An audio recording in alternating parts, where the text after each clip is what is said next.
अगर आपने कोई चोरी नहीं की है, डाका नहीं डाला है, झूठ नहीं बोला है, कोई कानून नहीं तोड़ा है और उसके बावजूद कोई आपको ताकत का इस्तेमाल करके दबा रहा है, तो अल्लाह से ज्यादा ताकतवर कोई नहीं है। आपकी तरबियत हो रही होती है ना, वो तरबियत सेंटर ऑफ प्रॉब्लम में नहीं होती है, पहले होती है। फिर उस वक्त तो वो होता है ना, जो अगेन बोलेंगे, पंजाबी नहीं बोलो लेकिन ये कि फंसी हुई तो की फड़कुन जो कहते हैं, जब फंस गए हैं। बीबी ज़ैनब जब हज़रत हुसैन शहीद किए गए तो उनकी जो यजीद के दरबार में स्पीच है जिसने होश ठिकाने लाए उन लोगों के, उन्होंने सीधा कर दिया उनको, और वो जरा सा नहीं घबराई।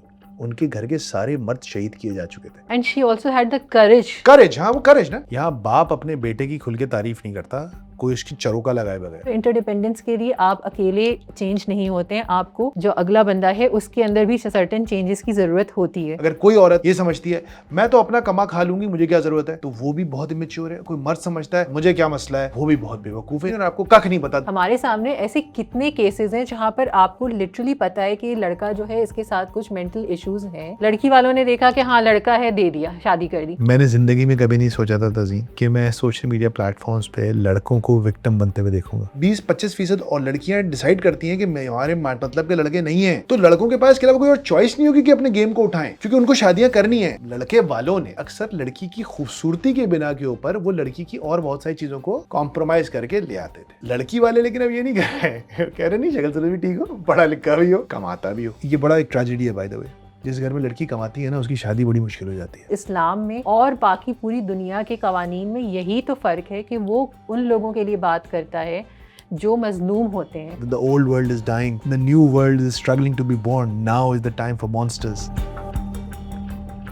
अस्सलाम वालेकुम, कैसे हैं आप सब? पिछले कई महीनों से हम कोशिश करते हैं कि मॉमकास्ट पे एक पॉडकास्ट मेरी और फरहान साहब की ज़रूर आ जाए, जिसमें हम मुख्तलिफ टॉपिक्स डिस्कस करते हैं जो आप लोग बहुत पसंद भी करते हैं और हमसे मज़ीद टॉपिक्स पर बात करने के लिए भी रिक्वेस्ट भेजते हैं। लेकिन पिछले 2 महीनों से हम ये नहीं कर पाए थे क्योंकि बहुत सारी चीज़ें ऐसी हुई, कुछ इवेंट्स ऐसे गुजरे जिसमें हम इसको कंटिन्यू नहीं कर पाए थे। तो इससे पहले कि मज़ीद हम इस पर बात करें, मैं चाहूँगी कि आप मॉमकास्ट को लाइक एंड सब्सक्राइब करें और इस वीडियो को आखिर तक देखें, और अगर आपको पसंद आए तो इसे शेयर भी ज़रूर करिएगा। तो अस्सलाम वालेकुम फरहान साहब, कैसे हैं आप? वालेकुम तज़ीन, आप कैसी हैं? मैं तो बिल्कुल ठीक हूँ, बस सुबह जैसी थी वैसी ही। Good to see you. Good to be on Momcast. या वेलकम टू मॉमकास्ट। बहुत चैलेंजिंग टाइम्स गुजरे, कुछ आपने काफ़ी कुछ शेयर भी किया वापस आने के बाद, जी। लेकिन हर चैलेंज के जो हैं 2 पहलू होते हैं, एक इंटरनल होता है, एक एक्सटर्नल होता है। एक्सटर्नली तो क्या हुआ, कैसे हुआ, लोगों को मुख्तलिफ पॉडकास्ट के ज़रिए, मुख्तलिफ मीडिया आउटलेट्स के ज़रिए, मुख्तलिफ अखबारात और पोस्ट के ज़रिए सब लोगों को पता चलता रहा कि क्या-क्या हुआ। लेकिन साथ-साथ कुछ ऐसा होता है जो इंसान अंदर से महसूस कर रहा होता है। हुँ। तो पहले तो आप ऐसी सूरत हाल में पहुँचे कैसे? दूसरा, जब वहाँ पर पहुँच गए तो फिर आपने क्या महसूस किया? और बाहर आने के बाद क्या महसूस किया? और अब हमें क्या करना चाहिए? तो That's a बताइए। lot of questions in one question. पहुँचे कैसे, तो आई थिंक ये तो सबको पता है कैसे पहुँचे। मतलब अगर आपको नहीं पता है तो आप रफ्तार की पूरी जर्नी को फ़ॉलो कर लें, उसमें आपको समझ में आ जाएगा ये था कि जब ये जिस सूरत-ए-हाल की बात करी हुई थी कि मुझे गिरफ़्तार कर लिया गया था और मैं जेल चला गया था 19 दिनों के लिए। रमज़ान का पूरा आखिरी अशरा, फिर ईद के बाद का पूरा 1 हफ़्ता के बाद मैं रिलीज़ हुआ। तो वो एक इस मुल्क के अंदर कुछ हालात ऐसे हैं आजकल के मुश्किलात हैं। कुछ लोगों के लिए ज़्यादा मुश्किलात हैं, तो हमारे लिए भी मुश्किल आई। अल्लाह ने करम किया, अल्हम्दुलिल्लाह, नाउ आई एम आउट। उसके बारे में तफ़सील से जाना मेरे ख़्याल से बहुत लंबी बात है और उसमें कोई डेफ़िनिट चीज़ भी हमारे सामने नहीं है कि क्यों हुआ था। अल्लाह ही बेहतर जानता है कि क्या हुआ, क्यों हुआ था। क्या हुआ था ये पता है। वहाँ पर क्या हुआ अंदर तज़ीन, आप से तो मुलाकात होती रही मुसलसल और आपको अच्छी तरह पता है क्या हुआ। लेकिन एक चीज़ जो मुझे बाहर निकल के सबसे ज़्यादा, जिस पे मैं सॉर्ट ऑफ एक आपसे सवाल करना चाहता हूँ कि एक चीज़ जो बाहर निकल के सबसे ज़्यादा मुझे सुनाई दी, चाहे वो फैमिली हो, चाहे वो मेरा प्रोफ़ेशनल सर्कल हो, चाहे मोहल्ले वाले हों, वो ये है कि यार आपकी बीवी जो है, वो बहुत स्ट्रॉन्ग खातून है। आपकी बीवी और बेटी बहुत बहादुर ख़वातीन है। तो मैं तो अंदर था, तो मुझे तो बहुत ज़्यादा पता नहीं चल रहा था बाहर क्या हो रहा है। लेकिन मैं आपसे ये पूछना चाहता हूँ कि बाहर क्या हो रहा था कि जिसकी वज़ह से आपको माशाल्लाह माशाल्लाह आपके बारे मैं तो जानता हूँ आप बहादुर ख़ातून हैं, लेकिन बाहर आपने ऐसा क्या किया? आपने कोई लोगों को गंडासा-वंडासा हाथ में उठा लिया, क्या किया कि लोग आपके बारे में एक बड़ा हैरान हैं लोग आपके रवैये से? मुझे खुद ताज्जुब है लोगों के इन स्टेटमेंट्स पे, मैं खुद इस बात को नहीं समझ पा रही हूँ कि वो ऐसा क्यों कहा उन्होंने। लेकिन देखें जब भी कोई स्टेटमेंट बनाई जा रही होती है या जब भी कोई कोशिश की जा रही होती है, तो वो जो कि मैं वैसे भी प्रोफ़ेस करती हूँ, वो एक जो फैमिली यूनिट की इम्पोर्टेंस की वज़ह से जिसके बारे में मैं हमेशा तज़किरा करती हूँ, वो यही होता है कि आप मिलकर आपका घर, आपके बीवी-बच्चे सब मिलकर एक इंसान की जर्नी को जो है फ़ॉर्म कर रहे होते हैं। तो मेरे ख़्याल में मैंने कुछ ऐसा तो शायद मुझे नहीं लगता कि मैं कोई बहुत बहादुर हूँ, और पता नहीं वही वाली बात है, बहादुर क्या होता है? हुँ, कि इंसान होता है, कहते हैं ना कि मोमिन खौफ और उम्मीद के बीच में ज़िंदा रहता है, तो हुँ, बस खौफ भी होता है, उम्मीद भी होती है, और इन्हीं दोनों के हुँ, बीच में जो है आप अपने आप को कैरी करके चलते रहते हैं और कोशिश करते रहते हैं। हाँ, आप अपने कुछ प्रिंसिपल्स बनाते हैं और and then you stand besides them. फिर उसके आगे फिर आप और कोशिश करते हैं कि आपके इर्द-गिर्द जितने लोग हैं वो भी उसको जो है वो फ़ॉलो कर सकें। और एक चीज़ जो कि मैंने बहुत ज़्यादा जिसको एक्सपीरियंस किया, या जिसको मैं कहूँगी कि that really helped me and that really helped us was कि the community that came together. मेरा ये बिलीफ कि हम अकेले नहीं कुछ कर सकते हैं, हमें कम्युनिटी चाहिए होती है कुछ भी करने के लिए। चाहे वो वुमेन एम्पावरमेंट की बात हो, चाहे वो एजुकेशन की बात हो, चाहे वो एक कौम की ओवरऑल एम्पावरमेंट की बात हो, वो तभी पॉसिबल होता है जब एक ग्रुप ऑफ पीपल साथ आता है और फिर वो किसी चीज़ के लिए कोशिश करता है। स तो this was a very good example of whatever we went through, और इसमें जब लोगों ने हमें जिस तरह से सपोर्ट किया, और यूँ तो सुनने में ऐसा लगता है कि शायद जो ये कॉज़ है ये पॉपुलर नहीं है, तो ये लोग इससे अपने आप को अलग करना चाहेंगे और चाहेंगे कि नहीं, हम इसके जब ये सामने आ रहे हैं तो हम इनके साथ ना नज़र आएँ। लेकिन अल्लाह की तरफ से होता है, अल्लाह ताला इज़्ज़त भी देते हैं और अल्लाह ही ताला जो हैं वो आपके लिए जो है एक सपोर्ट सिस्टम ही बना देते हैं। हुँ। तो मेरे ख़्याल में मुझे लोग कह रहे हैं कि हमने आपको देखकर इंस्पिरेशन ली, लेकिन मुझे लगता है कि इस कम्युनिटी को और इन लोगों की होप को देखकर मुझे इंस्पिरेशन मिली। That's a classic case of interdependence ना, कि मुआशरे के अंदर होता क्या है कि जब हम पैदा होते हैं तज़ीन, तो हम लोग तो डिपेंडेंट होते हैं ना, कंप्लीटली डिपेंडेंट होते हैं। मतलब जानवरों के बच्चे काफ़ी इंडिपेंडेंट होते हैं, मतलब घोड़े का बच्चा उसी दिन दौड़ना शुरू कर देता है। इंसान का बच्चा तो 1 साल तक अपने पैरों पे खड़ा नहीं होता। तो इंसान पैदा कंप्लीटली डिपेंडेंट स्टेट में होता है। फिर ही मूव्स टुवर्ड्स इंडिपेंडेंस। लेकिन आई थिंक जो इंसान की मिराज है एग्जिस्टेंस की, वो इंटरडिपेंडेंस है। जब वो एक ब्यूटीफुल बैलेंस क्रिएट करता है पार्टनरशिप्स का, अपने घर में, अपनी सोसाइटी में, दाएं-बाएं, आगे-पीछे, वो पार्टनरशिप्स डेवलप करता है। अच्छा, थोड़ा-सा मैं पीछे अगर जाऊँ, जो वो आप पूछ रही थी क्या गुज़रा और दिल पे, एक चीज़ समझनी पड़ेगी ना, जब मुझे अरेस्ट किया था और मुझे लॉकअप में लेके जा रहे थे, तो मैंने सिर्फ़ एक आयत पढ़ी थी कि कुल लन युसीबना इल्ला मा कतबल्लाहु लना हुवा मौलाना। अगर आपने कोई चोरी नहीं की है, डाका नहीं डाला है, झूठ नहीं बोला है, फ्रॉड नहीं किया है, कोई कानून नहीं तोड़ा है, और उसके बावजूद कोई आपको जस्ट बिकॉज़ ताकत का इस्तेमाल करके दबा रहा है, तो अल्लाह से ज़्यादा ताकतवर कोई नहीं है। बेशक। हर मज़लूम को ये बात ज़हन में रखनी चाहिए कि उस वक़्त घबराने का कोई फ़ायदा नहीं है। हाँ, मैंने कोई बहुत गलत हरकतें की हुई हैं, फिर आपको घबराना चाहिए कि यार मैंने ज़्यादतियाँ की हुई हैं, मैंने ज़ुल्म किया हुआ है, आपने कुछ नहीं किया हुआ है। आपके ऊपर एक सूरत-ए-हाल आ गई है, तो अल्लाह की तरफ से आई है। अल्लाह ताला वो हमारा तो ईमान का हिस्सा है, ईमान मुफ़स्सिल का, अल्लाह के नबी की हदीस है कि कुरान में भी है कि सारी दुनिया मिलकर चाहे नुकसान पहुँचाना, अल्लाह ना चाहे नहीं पहुँचा सकती, बेशक, और सारी दुनिया मिलकर फ़ायदा पहुँचाना चाहे, अल्लाह ना चाहे नहीं पहुँचा सकते। बिल्कुल ऐसे। तो अगर मैं जेल में गया था तो इसमें अल्लाह की मर्ज़ी शामिल थी, अल्लाह ने allowed it. So if I have not done nothing wrong और Allah has allowed for it to happen, then Allah must know. तो अल्लाह पे भरोसा रखना है। ये बात में जो दिल की बात है, एक और बात, और मैं इस पे आपका बहुत, आई am really proud of you seriously, कि मुझे एक लम्हे के लिए भी 19 दिनों में, एक लम्हे के लिए आपकी या हनीन की तरफ से कोई फ़िक्र नहीं थी। इसके 2 पहलू थे। पहला पहलू तो ये जो बड़ा पहलू था कि अल्लाह ताला आपका भी अल्लाह है, आपका रब है, मैं क्या मेरा क्या मेरी क्या औकात है? तो मुझे इसकी कोई परवाह नहीं थी। मैंने कहा अल्लाह ताला, लोग मर जाते हैं यार, हम तो जेल गए थे, बिल्कुल। लोग मर जाते हैं, लोग दुनिया चलती रहती है। और दूसरा ये था कि मैंने आपको देखा है पिछले 16 सालों में, 17 सालों में कि you are a very calm, collected person. तो मुझे इस बात का भी यकीन था कि, और दूसरा ये कि आप और मैं मुसलसल हर चीज़ डिस्कस करते रहे थे, तो हमारी कम्युनिकेशन बहुत ज़्यादा क्लियर थी चीज़ों के बारे में कि क्या होने वाला है। उससे एक रात पहले भी मैंने आपके साथ डिस्कस किया था सारी चीज़ें। तो आपको, you are in the loop, और दूसरा आपका एक अपना मिजाज है कि आप पैनिक नहीं करती हैं, आप रिलैक्स रहती हैं, अल्लाह ताला आपकी हिफाजत फरमाए। तो मुझे उस लिहाज से बिल्कुल परेशानी नहीं थी, और मैं सोच नहीं सकता कि अगर मुझे वो परेशानी होती तो फिर मेरा क्या हाल होता अंदर। सो अल्हम्दुलिल्लाह मुझे वो परेशानी नहीं थी। और परेशानियाँ थीं, खौफ भी था, घबराहट भी थी, सब कुछ था, बिल्कुल। नॉर्मल था, बिल्कुल। लेकिन ये परेशानी नहीं थी। So that is something.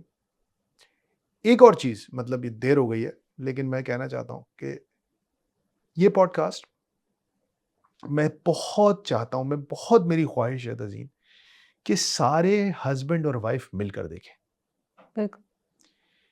क्योंकि जब आप 1 और 1 2 नहीं होते, आप 1 और 1 11 हो जाते हैं।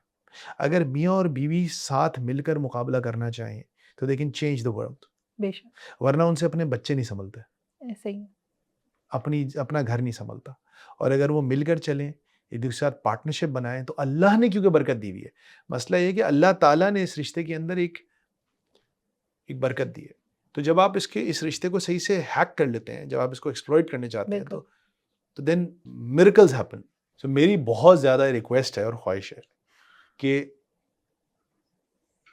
साथ मिलके देखें। साथ मिलके देखें, और मैं अगर अपना एक्सपीरियंस इस पूरी उसमें ओडीज प्लीज़। में अगर मैं रिकॉर्ड करूं तो या सोचूं, तो मुझे ये समझ में आता है कि जो परेशानियाँ आपको हाज़िर होती है वो तो होती ही है, लेकिन अगर आप मुख्तलिफ़ चीज़ों में आपके ज़हन को आपने मसरूफ़ रखा हुआ होता है पहले से, तो वो सारी चीज़ें भी पैरेलल में आपके साथ चल रही होती हैं। जब मैं एक-एक चीज़ को देख रही थी और उसको एक्सपीरियंस कर रही थी, तो ये जो आपने बात की ना कि मियाँ और बीवी मिलकर ये पॉडकास्ट देखें, मुझे उस वक़्त एग्ज़ैक्टली यही महसूस हो रहा था कि कितना ज़रूरी है मियाँ और बीवी का एक पेज पर होना, हर चीज़ के बारे में इन्फॉर्म्ड होना, पार्ट ऑफ डिसीज़न होना। उस वक़्त लिटरली मेरे ज़हन में वो तमाम लोग आ रहे थे जिनके दरमियान ऐसी हम-आहंगियाँ नहीं हैं, और मुझे ये महसूस हो रहा था उनके लिए यही सिचुएशन कितनी ज़्यादा तकलीफ़देह हो सकती थी, कितनी, लड़ाइयाँ हो बिकॉज़ जाती हैं। अनसर्टेनिटी होती है ना इतनी, पता ही नहीं है, आपको पता ही नहीं है, मतलब इतने बड़े-बड़े फ़ैसले लोग कर रहे होते हैं, चाहे इमिग्रेशन के हवाले से ले लें या घर के बनाने के हवाले से ले लें, जॉब सर्च के हवाले से ले लें, कितने बड़े-बड़े लाइफ़ डिसीज़न्स हो रहे होते हैं, बच्चों के हवाले से ले लें। लेकिन आपस में कोऑर्डिनेशन नहीं होती है, आपस में कन्वर्सेशन नहीं हुई हुई होती है, कोई कम्युनिकेशन नहीं हुई हुई होती है। तो वही मसले जो है इतने बड़े हो जाते हैं, या तो उसमें ये होता है कि either one of the party जो है वो गिव इन कर देती है दूसरे के, या फिर ये होता है कि न्यू प्रॉ नॉर्मल बन जाता है। प्रॉब्लम्स क्रिएट हो जाते लेकिन हैं या इसमें तो तो। Men are guilty as charged. इसमें इसमें तो मैं, मतलब मैं खुद एक मर्द हूँ, लेकिन ये इन्फॉर्मेशन का फ्लो मेरे ख़्याल से इसमें तो, अगर इसमें तो जितने भी मर्द अगर ये सुन रहे होंगे, तो सबको इस बात पे तो कोई एतराज़ नहीं होगा कि इसमें अगर ये गलती कोई करता है और ये जुर्म कोई करता है, ये जुर्म तो मर्दों की तरफ से होता है। अब सवाल ये है, और इसको मैं आपकी उस बात से मिलाता हूँ कि ऐसा क्यों है? और क्यों जब आप कोर्ट कचहरी में घूमी, तो लोग इतना सरप्राइज़्ड आपसे क्यों थे? और मर्द इन्फॉर्मेशन शेयरिंग क्यों नहीं करते? ये दोनों कनेक्टेड बातें हैं। डेफ़िनेटली कनेक्टेड है दोनों चीज़ें, इसलिए क्योंकि इन्फॉर्मेशन का फ़्लो नहीं होता है, वो एम्पावरमेंट नहीं होती है ख़वातीन के अंदर, तो वो एक अजूबा ही समझी जाएँगी जब वो इस ऐसे किसी सिनेरियो में पाई जाएँगी, या उनको उनको देखा जाएगा कि अच्छा वो कोर्ट में खड़ी हुई हैं या वो थाने में खड़ी हुई हैं, हुँ।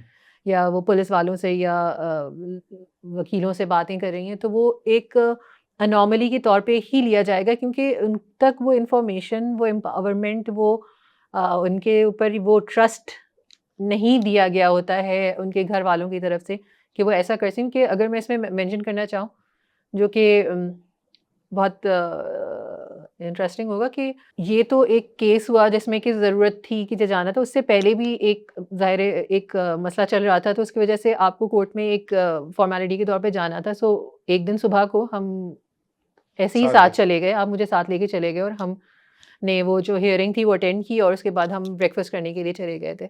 सो these are there are things like these, ऐसी छोटी-छोटी चीज़ें होती हैं जो कि आपके अंदर, मेरे लिए कोई अजीब बात नहीं थी कि मैं कोर्ट में जा रही हूँ, क्योंकि मैं जा चुकी थी वहाँ पे, और मैं एक रिलेटिवली एक कंफर्टेबल एनवायरनमेंट में गई थी, जबकि कोई ऐसा स्ट्रेस नहीं था। एक वो रूटीन की एक हियरिंग थी, उसमें हम गए थे, उसके बाद हमने आराम से ब्रेकफास्ट किया था। तो मतलब एक चिल एनवायरनमेंट में, बिकॉज़ देखिए जो आपकी तरबियत हो रही होती है ना, वो तरबियत मुश्किल के वक़्त में एंड सेंटर ऑफ प्रॉब्लम में नहीं होती है, पहले होती है, वो हालत उससे अमन में पहले होती है, होती है। हालत अमन में जब होती है। आप वो तो फिर उस वक़्त तो वो होता है ना, जो अगेन बोलेंगे, पंजाबी नहीं बोलो, लेकिन ये कि फँसी हुई तो की फड़को नहीं, हुँ, तो कहते हैं जब फँस हुँ, गए हैं, तो अब क्या है? अब तो फिर जो भी करना है, अच्छा करना है, बुरा करना हुँ, है, उसको तो उसमें से गुज़रना है। असल जो आपकी तैयारी हो रही होती है, वो उससे पहले होती है, अमन की हुँ, हालत में होती है। जब आपको कोई परेशानी दरपेश नहीं है, जब आप अमन में हैं, जब आप सेहत में हैं, उस वक़्त आप तैयारी करते हैं इन सब चीज़ों की, ऐन वक़्त पर नहीं करते। So that is one of the things जो दैट आवर सोसाइटी लैक्स।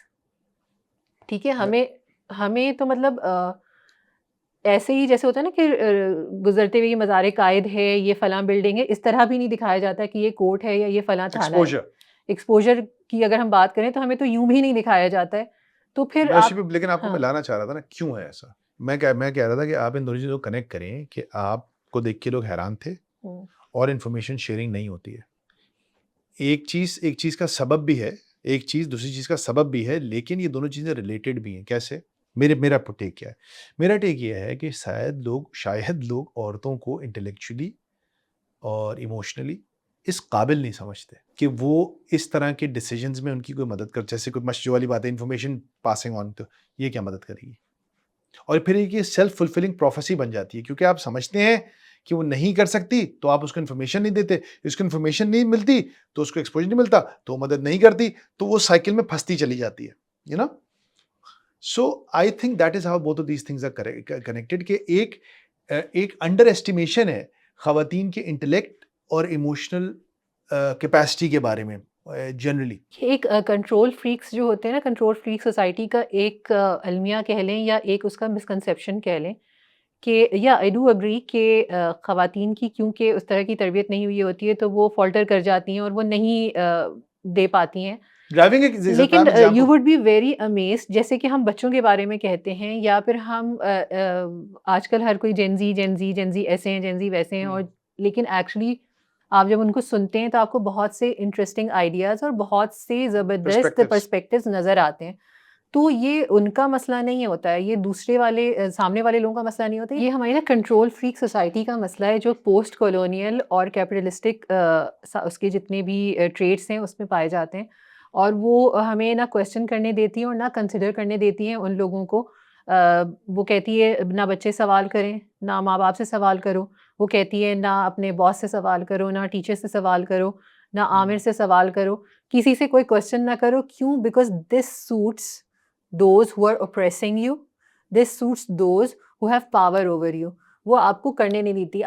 मैंने अभी कहा ना, you would be surprised even without any exposure भी, अगर आप खवातीन से मदद तलब करेंगे ना, तो वो बहुत आपको सरप्राइज करेंगे, बहुत ज़्यादा आपके लिए पॉजिटिव बिल्कुल इन्फ्लुएंस ऐसे ही, ही बिल्कुल आप ऐसे ही। उसको पाएंगे।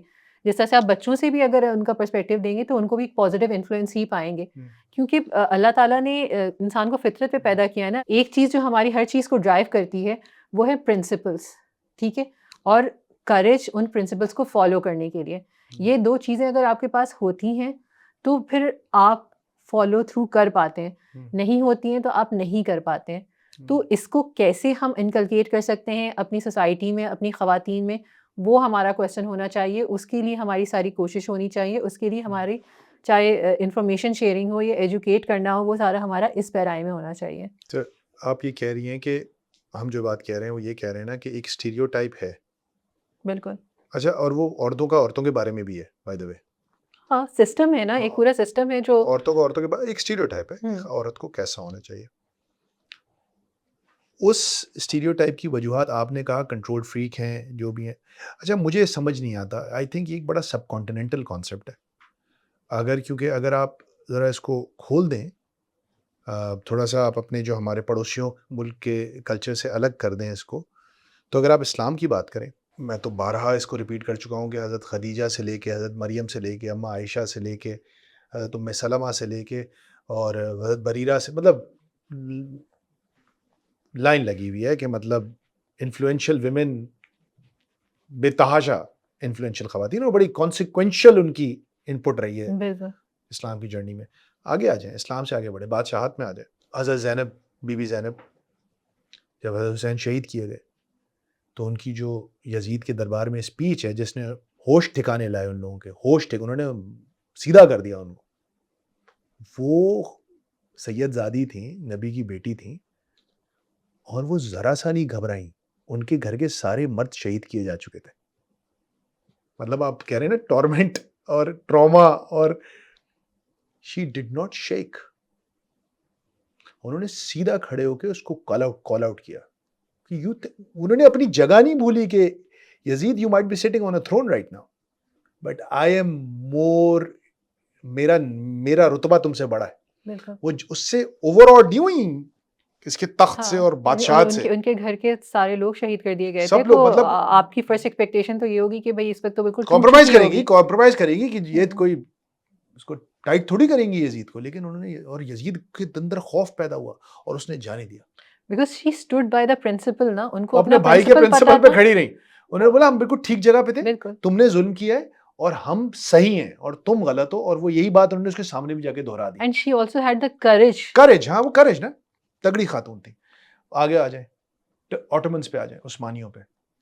कितने बादशाहते हैं उनकी, कितने बादशाह हैं जिनको लिटरली उनकी माओ ने और बीवियों ने रन किया है। माओ ने तो स्पेशली, हुँ, हुर्रम सुल्तान का बहुत जिक्र सुनते हैं, बड़ी बिल्कुल। कॉन्सिक्वेंशियल खातून थी। Hmm, she ran 2-3 consecutive monarchies hmm, in the Ottomans. तो ये बात हो गई। आप पाकिस्तान आ जाए, पाकिस्तान बन गया, फातिमा जिन्ना, हुँ, राना लियाकत अली खान, बिल्कुल। आप देखें, बेनज़ीर भुट्टो। आप अपने मुल्क में अभी आप देखें, I think the way Imran Khan की वाइफ एक पब्लिक फिगर में आई है, और जिस वो जेल में बैठी हुई है अभी, मतलब सख्त गर्मी में, जो भी है, शी इज, वो बंदी का कोई पॉलिटिकल वो नहीं है, by the way, she is not a politician, she is in jail right now. So खवातीन का किरदार तो रहा है, लेकिन फिर भी स्टीरियोटाइप नहीं बदल रहा। लोग वही सोच रहे हैं कि ये करती हैं। इसकी वजह यू आर सेइंग कि कंट्रोल फ्रीक होना है। मुझे ये लगता है कि ये उसी उन बहुत सारे बिहेवियर्स की एक कड़ी है जिसमें हम सोचे समझे बगैर बस लेजी थिंकिंग करते हैं, तक़लीद करते हैं। तकलीद करते हैं। ठीक है, सब ये बोल रहे हैं, मतलब मैं एग्जांपल देता हूं जो मैंने पहले बोलने की कोशिश किया कि ड्राइविंग, अरे औरत होगी, और होती भी है अक्सर, लेकिन ये लेकिन क्यों है? अक्सर मर्द भी होते हैं। अक्सर बिल्कुल होता है। क्यों है ऐसा? क्यों है ऐसा? ये तो आप बेहतर बता सकते हैं ना कि मुझे जब ऐसी कोई स्टेटमेंट एक्सपोज़र, मैं सुनती मैं हूँ। उस पे आ रहा हूँ, उसी पे आ रहा हूँ। बिकॉज़ यू हैव, आपने उनको मैं खेलने के वो मौके ही नहीं दिए। एक बंदे को आपने खेलने का वो चांस, वो कॉन्फिडेंस ही नहीं दिया।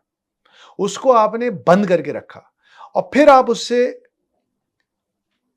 जब वो कुछ करता है तो आप उससे, हाँ, देखो गलत कर रहा है। मतलब ऑफ कोर्स वो करेगा थोड़ा-सा गलत शुरू में। उसके पास वो एक्सपोज़र नहीं है जो आप कर रहा है। और बाय द वे आप भी बहुत गलत करते हैं। बिल्कुल। तो मैं ये समझता हूँ कि हमारी सोसाइटी एक ट्रांजिशनरी फेज में है इस वक्त।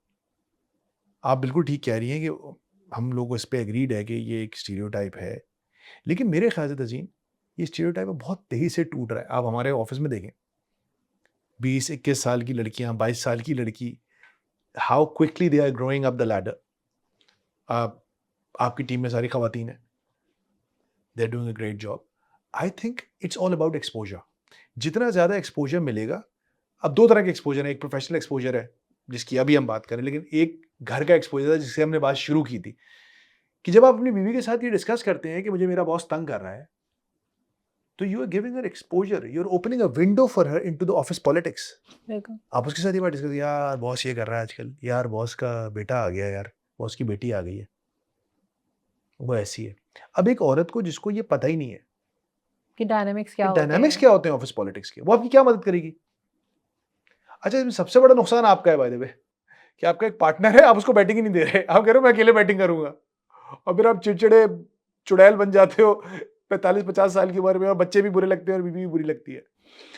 बट आई थिंक अब एक्सपोजर रुक नहीं पा रहा ना। अब एक्सपोजर आपने जब तक आपके पास ये फोन्स नहीं थे तो आपने एक्सपोजर रोकने की कोशिश कर ली। अब ये फोन्स खवातीन को एक्सपोजर दे रहे हैं to everything, and they are finding out, जिस तरह नौजवानों को मिल रहा है। So I think it's a sea change. और आप देखेंगे कि ये स्टीरियोटाइप बहुत ज्यादा अरसे, पता नहीं, शायद क्योंकि हमारे मुल्क में तालीम की कमी है। मुझे नहीं पता कि देखिए ये गलती अक्सर हो जाती है हमसे, और बहुत सारे वो लोग जो किसी भी कॉज के लिए काम कर रहे होते हैं उनके लिए, क्योंकि होता ये कि उसी माइंडसेट के बहुत सारे लोग उनके गिर्द आना शुरू हो जाते हैं, तो उनको ऐसा लगता है कि सब अच्छा है। सब अच्छा हो गया, दुनिया बदल गई, हम्म, चेंज आ गया, हम्म, बेहतरी आ रही है। मैं आपकी बात से यहाँ पे डिसएग्री ज़रूर करूँगी। हाँ, चेंज आ रहा है, इस हद तक कि कन्वर्सेशंस शुरू हो गई हैं। क्या वो इम्प्लीमेंट हो रही हैं? इवन उन लोगों में भी जो उस कन्वर्सेशन का हिस्सा हैं, कितनी इम्प्लीमेंट हो रही सही हैं? बात है। क्या हो रहा है? तो ये उसका अगर आप देखने जाएँगे तो वो एक बहुत ही मुख्तलिफ तस्वीर आपको नज़र आएगी। मेरे ख़्याल में बात ज़रूर हो रही है, लेकिन चेंज नहीं आया है अभी। इसको अगर मैं क्योंकि जी, हम अगेन वही जो बात करते हैं कि हम अपने एक लिमिटेड साइलो में रहकर अगर देखें तो शायद आ गया होगा। हमारे यहाँ दफ़्तर में बच्चियाँ काम भी कर रही हैं, मेरी टीम में भी ख़वातीन हैं। लेकिन हम कितना परसेंट हैं पूरे अवाम का? हम कितना राइट। परसेंट हैं जो औरतों इसको को डायसेक्ट रिप्रेज़ेंट कर करते हैं? लेना हम तज़ीम। हम एक्चुअल रिप्रेज़ेंटेशन नहीं है। हमारे मुल्क की बिलख़ुसूस ख़वातीन का एक्चुअल रिप्रेज़ेंटेशन नहीं है हम। बिल्कुल ऐसे ही है। हम उनके लिए बात ज़रूर कर रहे हैं, लेकिन हम उनको रिप्रेज़ेंट नहीं कर रहे हैं। तो यहाँ पर तो मैं इससे डिसएग्री करूँगी कि ये चीज़ें यहाँ पर नहीं हो रही हैं। ओके। लेकिन दूसरी बात जो आपने कही कि जैसे जो गाड़ी की मिसाल आपने दी, गाड़ी चलाने की मिसाल आपने दी। जब भी मैं ऐसा कोई स्टेटमेंट जिसमें ख़वातीन जनरलाइज्ड। को स्टीरियोटाइप किया जा रहा हो, जब मैं सुनती हूँ तो मुझे एक सर्टेन लेवल ऑफ एंटाइटलमेंट महसूस होती है ठीक हज़रात है, की तरफ से, ठीक है। कि उनको ऐसा लगता है कि उनको सर्टेन किक मिल रहा है ये बात कहने से हुँ, या करने से।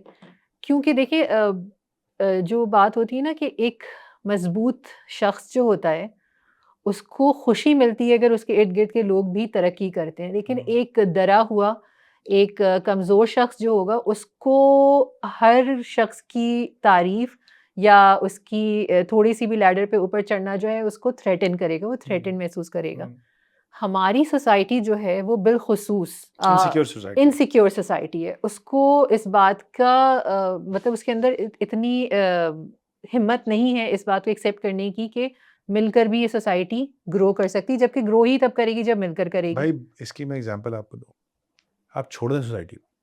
यहाँ बाप अपने बेटे की खुल के तारीफ़ नहीं करता, कोई उसकी चरोका लगाए बगैर। और इसको हमने नॉर्मल किया हुआ है कि मतलब एक वो टॉन्ट डालेगा, वो 2 अच्छी बात के बीच में सैंडविच करेगा, एक चरोका, बेटे की भी कोई बात होगी ना, हुँ। एक उसको कट मारेगा ज़रूर। और ये हमारे डीएनए में आ गया है। हमें अंदाज़ा नहीं है हम क्यों करते हैं, मैं भी करता हूँ, मेरे साथ हो जाता है। ये हमारे डीएनए का हिस्सा बन चुकी है, हम एक इनसिक्योर कौम है। हम कभी भी किसी को whole heartedly without any caveat, हाँ, ज़बरदस्त छा गए, ये नहीं करेंगे। क्योंकि हमारे अंदर जो हम सब्सटेंस की कमी है ना, हमें ऐसा लगता है अगर देखिए एक शख़्स हो जो कोर सिक्योर बिलीफ कौन है होता है? तज़ीन, सब्सटेंस की कमी नहीं भी होती, लोग बड़े नहीं दाढ़े लोग होते हैं, वो ये हरकत करते हैं। नहीं तो फिर वो शायद दाढ़ी नहीं होते। एक सिक्योर आदमी जो होगा, उसको इस बात से कोई फ़र्क नहीं पड़ेगा। उसके उस जो उसकी सिक्योरिटी का जो अक्कासी होगी वो यही होगी कि वो दूसरों की तारीफ़ खुलकर कर सकता होगा। अगर वो कहीं पर भी उसको कोई रेज़िस्टेंस आ रही है ऐसा करने से, तो दैट मीन्स कि वो थ्रेटेंड फ़ील कर रहा है एट व्हाटएवर लेवल। और वो क्यों महसूस कर रहा है? एक वो हो सकता है कि बहुत कामयाब सक्सेसफुल शख़्स है और घर उसने बेहतरीन चलाया हुआ है, उसने बहुत ज़बरदस्त अपने बच्चों की तालीम पे भी खर्च किया, बीवी के लिए भी सब कुछ किया। लेकिन कहीं न कहीं उसकी ज़िंदगी की उसके जो शोल्डर पे स्टार्स हैं, वो यही सब चीज़ें हैं। और उसको अपनी वर्थ इन्हीं चीज़ों से नज़र आती है।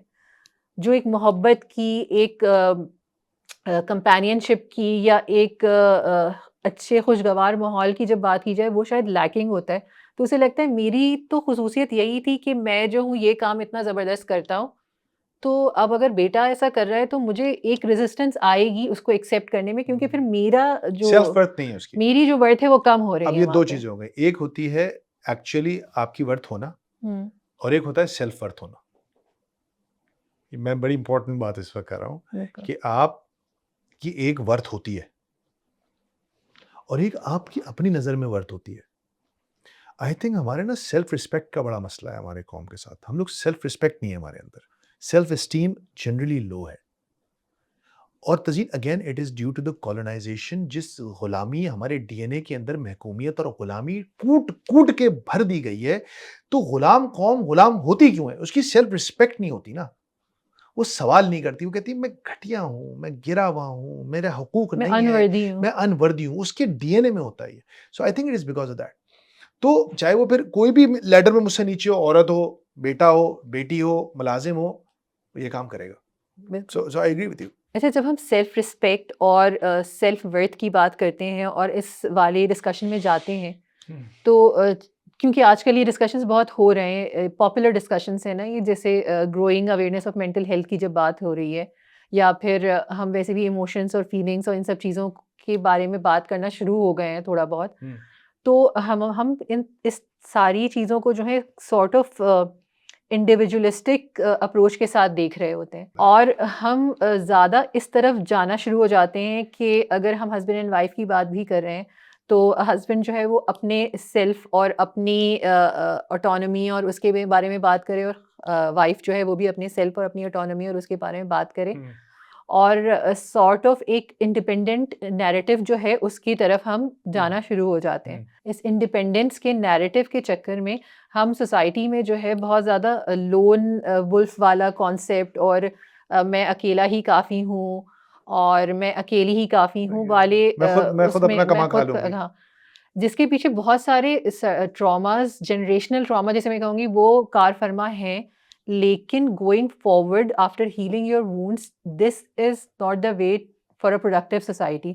उसके लिए आपको इंडिपेंडेंट नहीं, इंटरडिपेंडेंट होने की ज़रूरत होती है, दोनों ही को। तो हम उसके बारे में नहीं सोच रहे हैं, हम उसके बारे में बात नहीं करते हैं।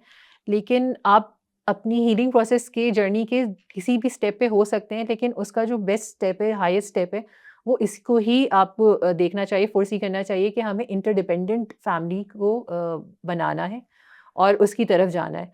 अब होता ये है कि इस सारी तकोदो में जहाँ पर हम प्रिंसिपल्स, करेज और हक की बात करने की बात करते हैं और इंटरडिपेंडेंस की भी बात करते हैं, तो इंटरडिपेंडेंस के लिए आप अकेले चेंज नहीं होते हैं, आपको जो अगला बंदा है उसके अंदर भी सर्टेन चेंजेस की ज़रूरत होती है। ठीक है? बहुत मतलब वो साहब जिन्होंने 95% वाली बात की थी, उनसे बहुत से लोग एग्री करते हैं, और उनकी उस बात से अगर वो उस टोन में ना करें और वो उस तरह ना करें जिस तरह वो कहते हैं, तो मैं भी एग्री करूँगी कि उन्होंने कहा था कि ख़वातीन को खुद स्टैंड लेना पड़ेगा, ख़वातीन खुद जाएँ, फ़तवे लें, ये करें, वो करें। उन्होंने दसियों बातें उसमें उसका तज़किरा किया था। तो नहीं, ठीक उनके है, अल्फाज़ का चुनाव गलत था। जो भी है बात ठीक थी। हाँ, तो उसमें जो बात है वो यही है कि वो कर लेंगी, वो करें, फिर क्या होगा? फिर क्या होगा? I want to stop you there.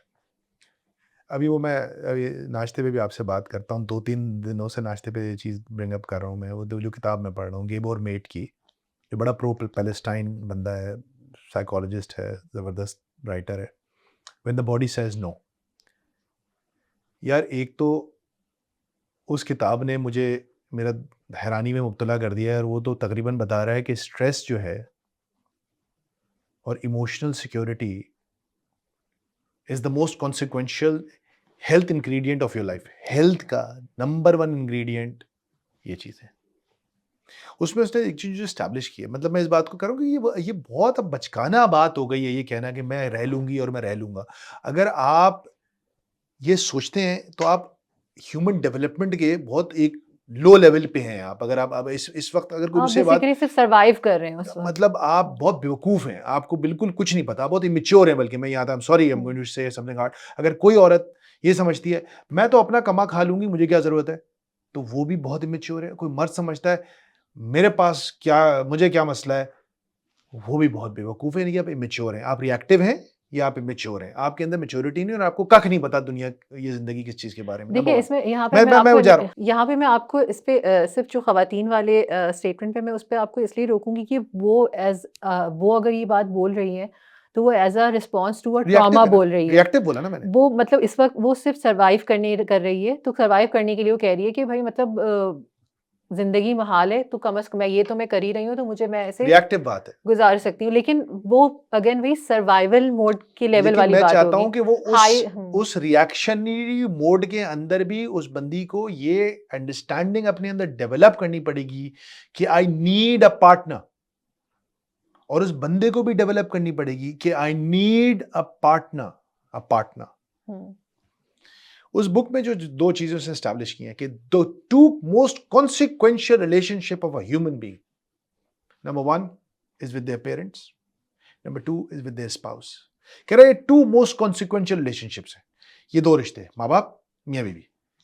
अच्छा, बेसिकली एक ही रिश्ते हैं, हुँ, क्योंकि वो मियाँ बीवी बच्चे पैदा करते हैं। हुँ, वो इस चीज को एस्टैब्लिश कर रहा है कि जिसके घर में ये दो वर्टिकल्स ठीक नहीं होंगे, जिस इंसान की जिंदगी में, वो कह रहा है कि उसके कैंसर होने के ऑड्स 9 टाइम्स ज्यादा हैं, क्योंकि आपकी बेसिक डेवलपमेंट के अंदर ऐसे मसाइल है। जब मियाँ बीवी आपस में लड़ेंगे, बच्चों को का ख्याल रखेंगे जब उनको समझ ही नहीं आएगी बच्चों को किस तरह करना है।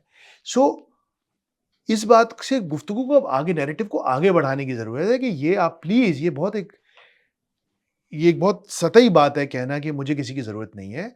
हाँ, यू आर एब्सोल्युटली राइट कि आप जब एक रिएक्शनरी फेज में होते हैं और आप ग्रो कर रहे होते हैं और आप बिल्कुल एक खराब पोजीशन से अपने आप को उठाते हैं, तो आपको फिर साइड में लगता है मैं तो अकेला हो गया, मेरे तो दाएं बाएं कोई है नहीं। ये एक इशू है। But I am sure you will see that a lot of men will catch up. वो कैच अप करेंगे उसके साथ, क्योंकि उनको भी शादियां करनी है। देखें, एक मैथ्स है इस पूरे में, जो हम कहते हैं ना कि ये कैसे ठीक होगा, जो हम कहते थे कि it's a mess right now. अच्छा, बाय द वे, वो जो मैंने कोट भी कल वो ज़रार खोड़ो साहब ने शेयर किया, जो मैंने आपको सुनाया भी कि the old world is dying and the new world is struggling to be born, now is the time for monsters.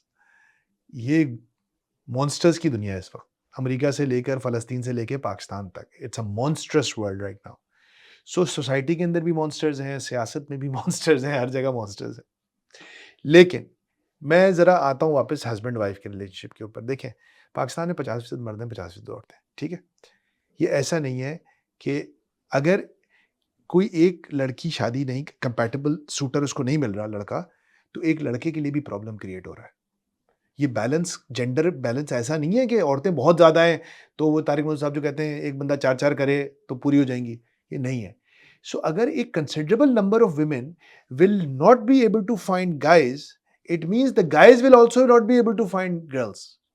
मैं इसको उर्दू में कह दूँ कि अगर एक 10-20-25% और लड़कियाँ डिसाइड करती हैं कि मैं, हमारे मतलब के लड़के नहीं हैं, या उनके वालिदैन ये डिसाइड करते हैं कि जो लड़के हैं मार्केट में, दे नॉट सूटेबल, तो लड़कों के पास इसके अलावा कोई और चॉइस नहीं होगी कि अपने गेम को उठाएं, क्योंकि उनको शादियां करनी है। तो ऐसा नहीं होगा कि लड़की अकेली सिंगल रह जाएगी और लड़के सिंगल नहीं रहेंगे। सो ये कोई एडवांटेजेस पोजीशन नहीं है मर्दों के लिए, बहुत डिसएडवांटेजेस पोजीशन। तो उनके पास कोई, ये डिमांड एंड सप्लाई का प्रॉब्लम है कि मर्दों को अपना गेम बेहतर बनाना पड़ेगा और उन लड़कियों के साथ अपने आप को कंपैटिबल करना पड़ेगा जो एक्सपोजर रखती हैं, जो समझ रखती हैं, जो एक दिमाग रखती हैं, और मेरे ख्याल से आप ये देख भी रही हैं। फिर आप ये कहेंगी शायद कि बहुत कम तादाद में है, लेकिन होना शुरू हो गया। हमें क्या करना है? हुँ। हमें उनकी कहानियों को सुनाना है। हमें कहानी को सुनाना है और हम या हम जैसे और वो लोग जिनके प्लेटफ़ॉर्म्स हैं जो ऐसे जगह पर बैठते हैं जहाँ से वो लोगों को कुछ समझा और बता सकते हैं, उनको भी ये समझाना और बताना पड़ेगा कि अगर कोई चेंज कुरान और सुन्नत के हिसाब से है, उसके साथ कंप्लाई करता है और वो आ रहा है और वो आपको बुरा लग रहा है, तो आप जो कह रहे हैं ना लड़कों को गेम अप करना पड़ेगा, लड़के हो सकता है क्योंकि टू बी वेरी ऑनेस्ट हमारे यहाँ शादी के टाइम पे बहुत बड़े-बड़े वादे होते हैं और फिर शादी के बाद वो बिल्कुल सीन मुख्तलिफ हो जाता है। चाहे हम अरेंज मैरेजेस की बात कर लें या लव मैरेजेस की बात कर लें, बहुत सारे वादे किए जाते हैं जो बाद में वफ़ा नहीं हो पाते हैं। तो हो सकता है उनको वो शादी के लेवल तक तो पहुँच जाएँगे, हमें एक अच्छी सोसाइटी को अगर एक मजबूत सोसाइटी को हेल्प करना है, तो हमें ये बताना पड़ेगा कि आपने एक्चुअली एक तो मीन करना है जो आप कमिट कर रहे हैं, सेकेंडली आप जो कमिट कर रहे हैं वो ठीक कमिटमेंट है, वो गलत कमिटमेंट नहीं है। अगर वो कोई मजबूरी का सौदा ना गैर करें। इस्लामी या कोई ऐसी बात को वो लड़की करना चाह रही है तो वो भी गलत है, और आप अगर उसकी सही जायज़ ख्वाहिश को आप नहीं पूरा कर रहे हैं इसकी और एग्जाम्पल मजबूरी का सौदा जो आपने कहा वो इसकी कर रहे हैं, इसकी एग्जाम्पल तो रखते वो हैं। आप गलत कर रहे हैं। आपको उन लोगों की ज़हन साज़ी जिसे कहते हैं ना करनी पड़ेगी, उनको ये समझाना पड़ेगा, क्योंकि सैडली मैं ये देख रही हूँ with growing social media influence and everything कि इसका उलट किया जा रहा है। मैं और इस वो पे हर वो शख्स जो ये कर रहा है, चाहे वो लाइफ कोच के पैराए में करे, किसी फतवे के पैराए में करे, किसी भी सूरत में करे, उसको अल्लाह के आगे जवाब देना पड़ेगा। वो बहुत बड़े तकलीफ दे फितने को फ़रोग़ दे रहा है। मैंने ज़िंदगी में कभी नहीं सोचा था तज़ीन कि मैं सोशल मीडिया प्लेटफॉर्म्स पे लड़कों को विक्टिम बनते हुए देखूंगा। उस लड़की ने इस वजह से रिजेक्ट हो गया क्योंकि वो लड़का ऐसा चाहिए, लड़का उधर का चाहिए, लड़का ये कमाता हो, लड़का ये क्या है वो कर रहे हैं लड़की वाले। अब आप बहुत इंक्रीजिंगली ये पोस्ट देख रहे हैं और लड़ाइयाँ हो हुँ। रही होती हैं उसके ऊपर। फिर लड़कियों का मौका आता है कि भाई आप भी तो उससे नहीं, मोटी लड़की से नहीं करते, आप भी तो छोटे कद की वाली से नहीं करते, आप भी तो वो। अब ये एक ऐसी एक चीज़ है कि all of a sudden the girls are saying okay, मैं आईबीए की पढ़ी हुई हूँ, मैं यहाँ के मेरे माँ-बाप हैं, मैं इतना कमाती हूँ, आप क्या करते हैं? तो ये सवाल अभी बहुत अफरंटिंग हो गया है, मतलब ये बहुत बहुत कंट्रोवर्शियल, मतलब ऑल ऑफ अ सडन क्यों ये बिल्कुल सवाल क्यों? वैसे ही हो गया है कि समझ लें कि जब भी फ़लस्तीन की बात होती है तो कह दिया जाता है 7 अक्टूबर भी तो हुआ था। तो 7 अक्टूबर की क्या हैसियत है? एटलीस्ट हम बीइंग अ मुस्लिम जानते हैं कि क्या है, नहीं है और किसने किस पे ज़ुल्म किया है। तो ऐसे नहीं, नहीं, सवालों और ज़ुल्म ऐसे की बात कमेंट्स को नहीं, मैं यही अभी तो आप कहूँगी। हिस्टोरिकल ट्रेंड्स की बात ही ना करें। मैं तो बड़ी सादी-सी बात कर रहा हूँ। क्या प्रॉब्लम है इसमें? अब मसला पता है क्या? लड़के अच्छा क्योंकि क्योंकि कोई रैशनल नहीं है इस एग्रीवमेंट के पीछे, कि एक बंदा कह रहा है मुझे मेरे मेरे मेरे मेरे मतलब का, मुझे मेरे साइज़ का बंदा चाहिए, मेरे लेवल का बंदा चाहिए, एक लड़की कह रही है। अच्छा लड़के ज़िंदगी भर ये कहते रहे। अच्छा बाय द वे दरअसल ये शायद इसलिए भी अफरंट कर रहा है कि लड़के वालों ने, मैं लड़के वाले कह देता हूँ, उधर से अक्सर लड़की की खूबसूरती के बिना के ऊपर वो लड़की की और बहुत सारी चीज़ों को कॉम्प्रोमाइज़ करके ले आते थे। लड़की वाले लेकिन अब ये नहीं कह रहे हैं, कह रहे नहीं शक्ल-सूरत भी ठीक हो, पढ़ा-लिखा भी हो, कमाता भी हो, जो कि ठीक है। लड़के वाले जो ये करते थे कि सिर्फ़ शक्ल-सूरत पे अपने बेटों की शादियाँ करते थे, वो गलत करते थे। सिर्फ़ शक्ल-सूरत पे नहीं करनी चाहिए। पूरा आपको देखना चाहिए लड़की में इंटेलेक्चुअली कैपेसिटी है, नहीं बिल्कुल। है, वो हर लिहाज से एक अच्छा मैच है कि नहीं है। सो अब ये बड़े मज़ेदार गुफ्तगू हो रही है सोशल मीडिया पे और आप तो बहुत देखती होंगी कि ये लड़ाइयाँ हो रही होती है ना। लेकिन सिर्फ़ इस चीज़ से लड़के इतना अफ़्रंट हुए हुए हैं और ऑफेंडेड हैं कि मुझे सिर्फ़ ये सवाल होता है, क्या प्रॉब्लम है इसमें? और फिर एक बड़ी ऑफेंसिव बात की जाती है, फिर बैठी रहेगी घर पे कंवारी। देखिए ये सारे जो कमेंट्स हो रहे हैं ना, ये जो डिस्कशन हो रहे हैं, मैं अगेन आपको फिर वही कहूँगी, ये एक साइलो में हो रहे हैं, ठीक है? ये वो चीज़ें जो ये पॉपुलर हैं। अब उस बंदे की जो शादी हुई होगी ना जिस बंदी से, उस लड़की के घर वालों ने, क्योंकि हमारे यहाँ ऐसा होता है कि उन्हें बस एक मर्द की सूरत चाहिए होती है और बेटी ब्याह देते हैं। हमारे सामने ऐसे कितने केसेज़ हैं जहाँ पर आपको लिटरली पता है कि ये लड़का जो है इसके साथ कुछ मेंटल इश्यूज़ हैं, जो कि जो हमारे यहाँ कहते हैं शादी करा दो सही हो जाए वाले, जो बिल्कुल ऐसे ही है, उसमें ज़ुमरे बिल्कुल में ऐसे आता ही है। है। लड़की वालों ने देखा कि हाँ, लड़का है, दे दिया, शादी कर दी। नहीं देख रहे, बहुत लिमिटेड लोग हैं जो कि देख रहे हैं जो देखना चाहिए, उसके अलावा लोग आप नहीं कह रही हैं अभी भी देखते, नहीं देख रिश्ता रहे। आया और कर देते हैं। ये इट्स जस्ट पॉपुलर टू से ऑल दोज़ थिंग्स, ये पॉपुलर है ये कमेंट करना कि लड़कियाँ ऐसे होती हैं, लड़कियाँ वैसी होती हैं, लड़कियाँ ये करती हैं, वो नहीं, नहीं, करती हैं। मैं इस पे थोड़ा डिसएग्री, मेरे ख्याल से ट्रेंड बदल रहा है तज़ीन। आप इस चीज़ से डिसएग्री, आप इस चीज़ को वो नहीं कर सकते, नलिफ़ाई नहीं कर सकते। ट्रेंड बदल रहा है क्योंकि इट्स ऑब्वियस ट्रेंड बदल रहा है। It's obvious, you talk to any matchmaker, you talk to anybody, you to look around you. लड़की वालों को प्रॉब्लम हो रहा है रिश्ते ढूँढने में, क्योंकि लड़के वालों और लड़की वालों की एक्सपेक्टेशन मैच नहीं कर रही है आजकल। The women, the girls' families have started asking for more. They're saying, give us better deals. Simple सी बात है, ये हुआ है और ये हर कैटेगरी में हो रहा है। और इसका डायरेक्ट ताल्लुक लड़कियों के एक्सपोजर और तालीम से है, क्योंकि लड़की अपने माँ बाप को इस बात पे आमादा करती है कि भाई आई डिजर्व बेटर। देखिए दो मसाइल हो जाते हैं। एक तो अगर वो कमा रही होती है ना तो माँ बाप वैसे ही स्टैंडर्ड अपना हाई कर लेते हैं। वो कहते हैं भाई ये बड़ा एक ट्रेजेडी है बाय द वे। जिस घर में लड़की कमाती है ना, उसकी शादी बड़ी मुश्किल हो जाती है। क्योंकि लड़का कमाता है तो घर में ही बहू लाता है, लड़की कमाती है, चली जाएगी तो वो तो घर छोड़ के चली जाएगी। तो उसलिए भी एक हायर एक्सपेक्टेशन होती है कि दामाद इतना डाढ़ा और इतना वो हो कि हमारे बेटी अगर हमारी कोई मदद करना चाहे, तो चलता रहे हिसाब-किताब। एक ये बाय द वे ये एक ट्रेजेडी है। मैं इतनी सी बात सिर्फ कह रहा हूँ, इसमें कोई बुरी बात नहीं है और लड़कों को बिल्कुल ऑफेंड होने की ज़रूरत नहीं है। ये बिल्कुल ऐसे ही है जैसे अभी इंटर का क्राइटेरिया चेंज हुआ था ना पिछले दिनों, सबने बोला फेल हो गए, कराची वाले फेल हो गए, फेल हो गए। वो ग्रेडिंग और सिलेबस चेंज हो गया था। तो तो पुराने वाले सारे फेल हो गए। बिल्कुल, बहुत बुरे रिजल्ट्स आए। ऐसे। जब भी इस तरह का कुछ होता है ना तो रिजल्ट खराब आते हैं, तो अभी लड़कों के रिजल्ट खराब आएँगे। अभी रूल्स ऑफ एंगेजमेंट बदल गए। लिटरली रूल्स ऑफ एंगेजमेंट बदल गए। आपको थोड़ा-सा मेहनत करनी पड़ेगी। अब इसके 2 तरीके हैं। एक सिक्योर मर्द का तरीका है, कैपेबल आदमी का, और एक है बेवकूफ़ और रिएक्टिव मर्द का। वो गाली दे, ये औरतें ऐसी हैं, दे आर फलाना-फलाना, मुझे पता है 4-5 जो वर्ड्स होते हैं, ये हो गई हैं। या वो बोले नहीं, जब उसको एक बात समझ में आएगी ना तज़ीन, कि मुझे बीवी की उतनी ज़रूरत है जितनी बीवी को मुझे मेरी ज़रूरत है। देखिए ये एक बड़ा इम्पोर्टेंट बात है। मुझे एक औरत की और बीवी की बिल्कुल उतनी ही ज़रूरत है, जितनी उस बीवी को मेरी ज़रूरत है। तो बिल्कुल आपका डायलॉग और नेगोशिएशंस मुख्तलिफ होंगे।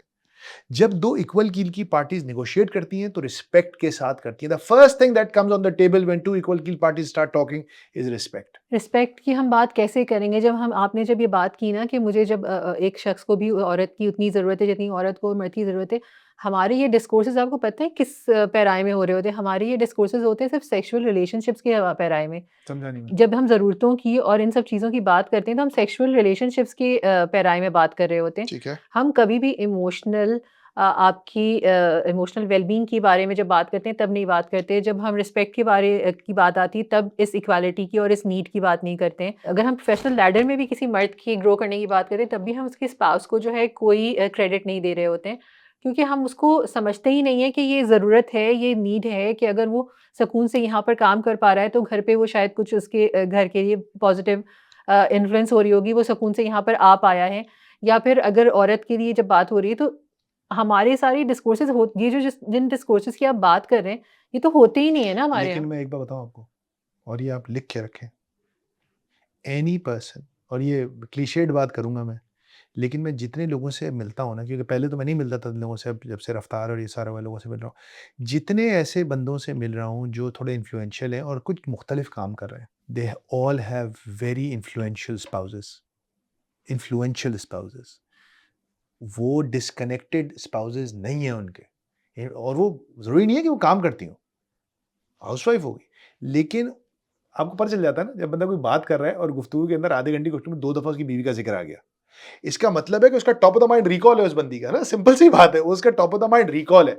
वो उसके हवास पर है वो औरत, कि वो उसके, क्योंकि वो उसके साथ डिस्कशन करता है, टॉप ऑफ द माइंड बना हुआ है ना, क्योंकि उसके साथ हर चीज़ डिस्कस हो रही है।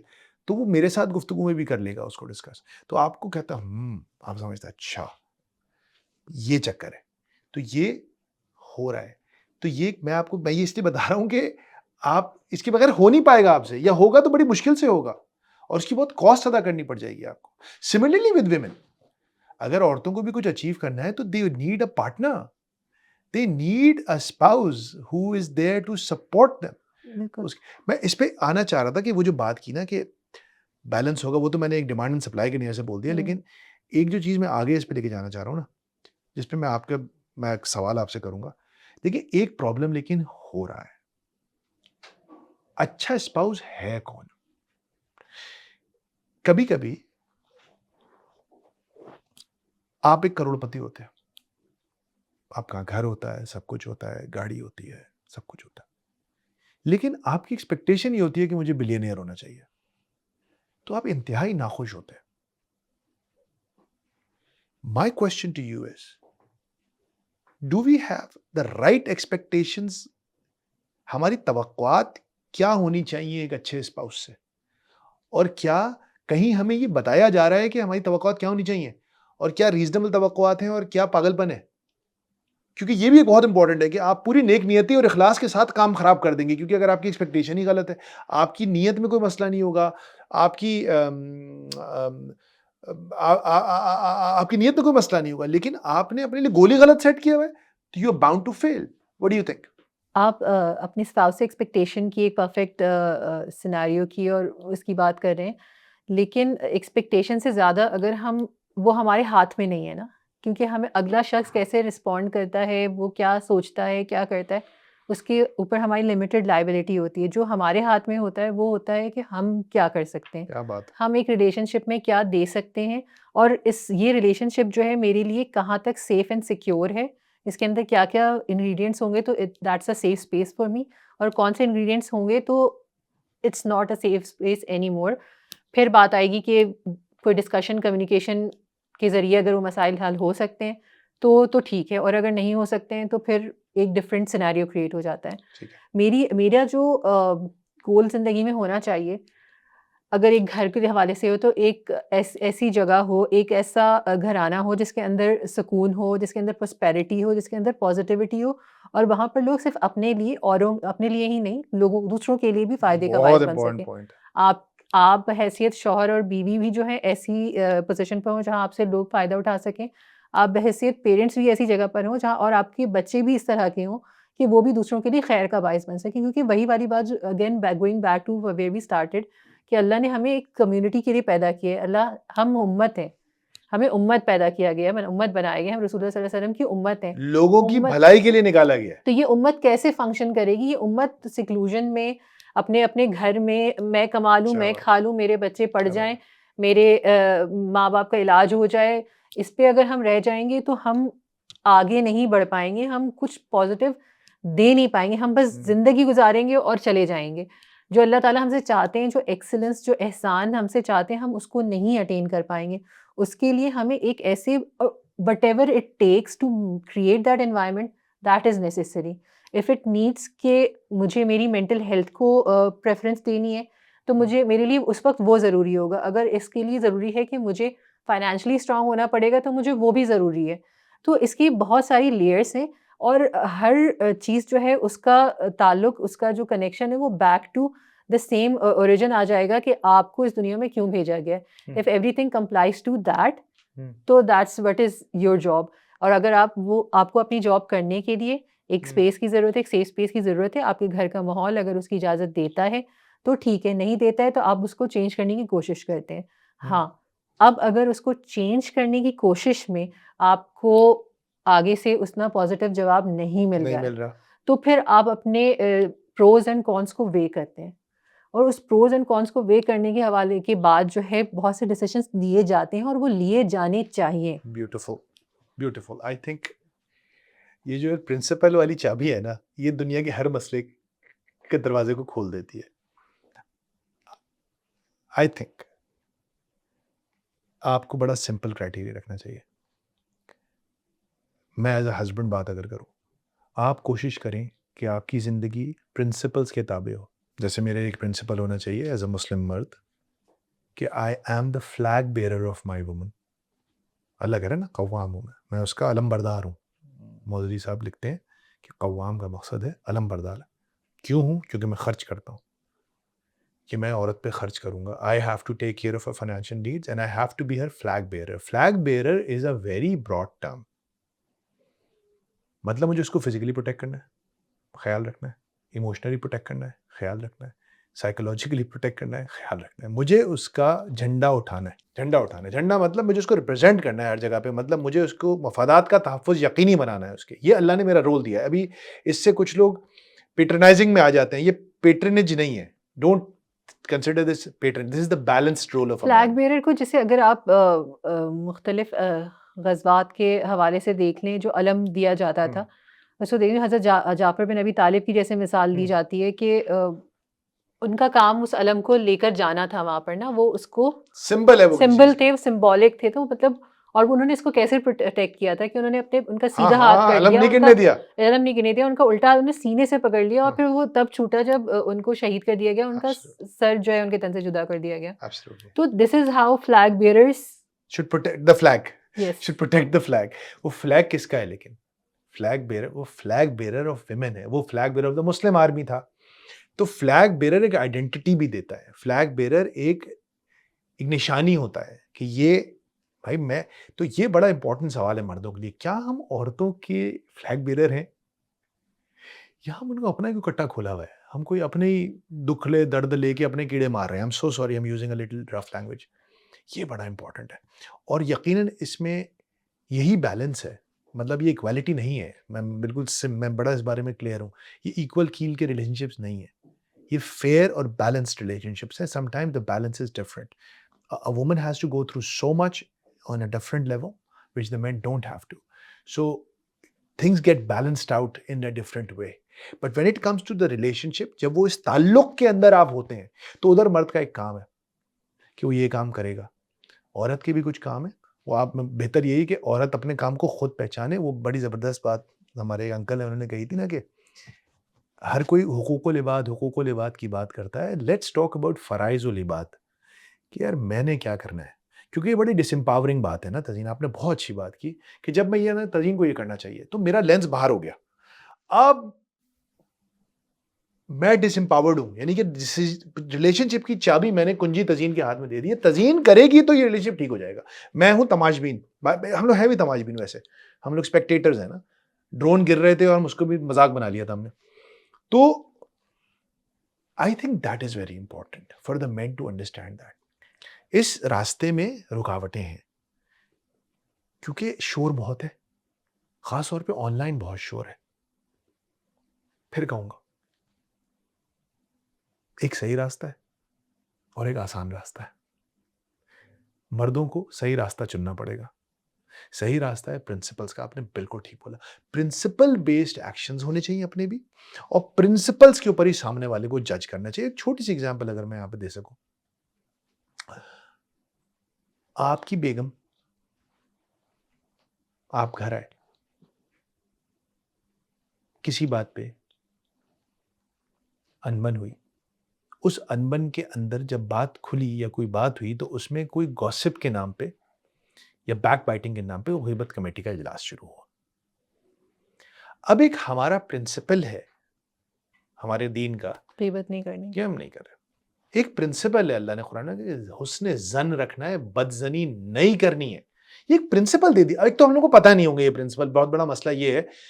एक प्रिंसिपल है कि किसी इंसान के कैरेक्टर के ऊपर 4 गवाहों की मौजूदगी के बगैर बात नहीं करनी है। दिमाग में नहीं, उसको सपोर्ट करना है। उसके खिलाफ जाना तो दूर की बात है। ये कुछ प्रिंसिपल्स लेड आउट है ना। मैं कहता हूं ना, सूरह हुजरात और सूरह नूर अगर घर में हम पढ़ लें तो हमें घर के 90% मसाइल हल हो जाए। अब आप उस पर जज करें। अगर आपकी बेगम उन प्रिंसिपल्स को वायलेट नहीं करती है और आप भी उसको वायलेट नहीं करते हैं, दैट्स फाइन। और अगर उन प्रिंसिपल्स को आपकी बेगम वायलेट कर रही है, आप रोकें उसको। आप फिर आपकी जिम्मेदारी है, आप रोकें और आप उन प्रिंसिपल्स पे घर वालों को लाएं। हाँ, मैं ये नहीं कह रहा आप डंडे चलाएं, आप डिबेट और डायलॉग के जरिए लो। लेकिन मसला मर्दों का क्या है तजीन, वो प्रिंसिपल के अलावा हर बात पे घर में झगड़ा करता है। वो प्रिंसिपल के अलावा हर बात पे झगड़ा करेगा घर में। तो फिर जिस बात पे करने की ज़रूरत है वहाँ पर वो वैल्यू ही ख़त्म हो जाती है ना।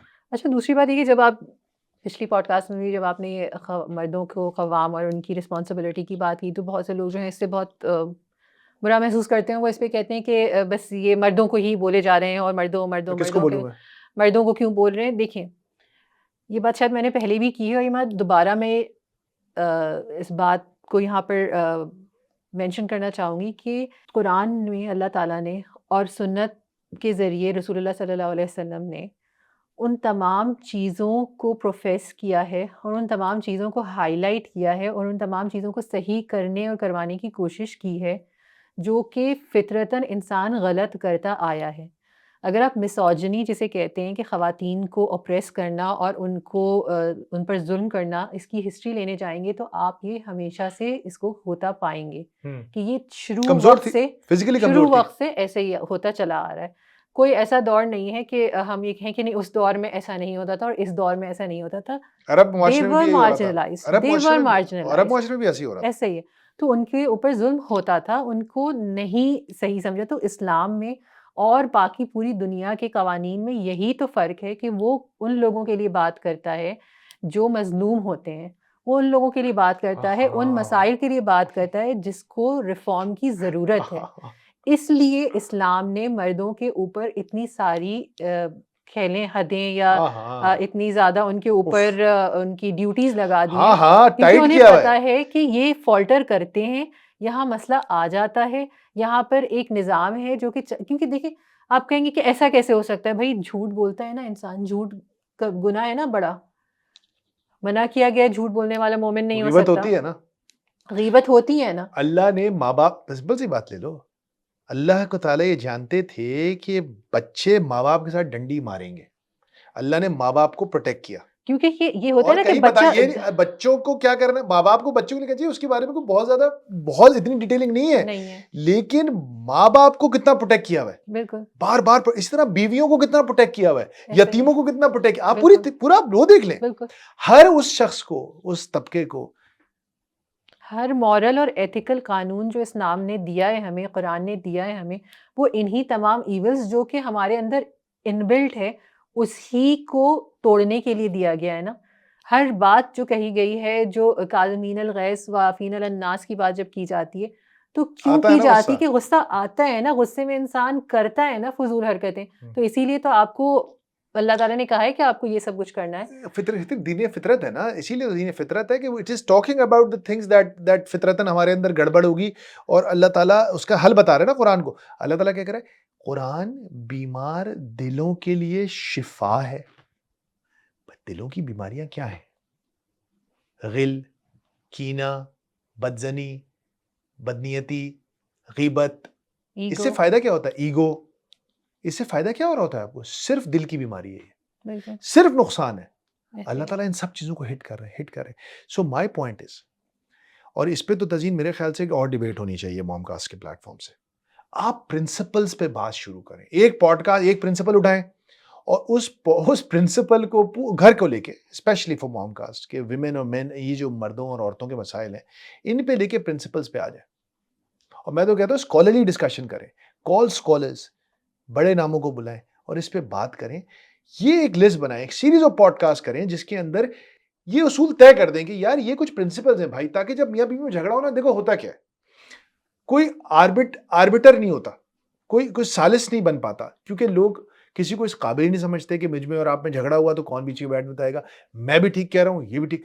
तो सालिस, let the principles become your सालिस, कि यार प्रिंसिपली ये बात ठीक है, प्रिंसिपली ये बात गलत है, और उसी के ऊपर वो कहते हैं come to what is common between us, but for that आपको अपनी बीवी से और बीवी को अपने शौहर से बात करनी पड़ेगी। हमको उन उसूलों पर इत्तफाक करना पड़ेगा जो कि आफाकी हैं, जो अल्लाह के दिए हुए हैं। हमारा ना एक मसला है, हम वो तमाम चीज़ें जो कि किसी चीज़ की सहूलत के लिए बनाई जाती हैं ना, हम उन्हें समझते हैं कि ये जैसे कि जब हम कोर्ट में ही थे, फिर मुझे वो बात याद आई कि जो हमारे लॉयर हैं, उन्होंने कहा कि एक फ़ैसला हुआ हमसे पहले किसी और का, तो उसके ऊपर उन्होंने मुझसे जो बताने लगी कि जज साहब ने ये किया है, ये इसको इस तरह एक्सप्लेन कर रहा था आपको। रिलीफ़ दिया है, जो बंदा था जिसके ऊपर केस था, इसको ये रिलीफ़ मिला है और ये हुआ है।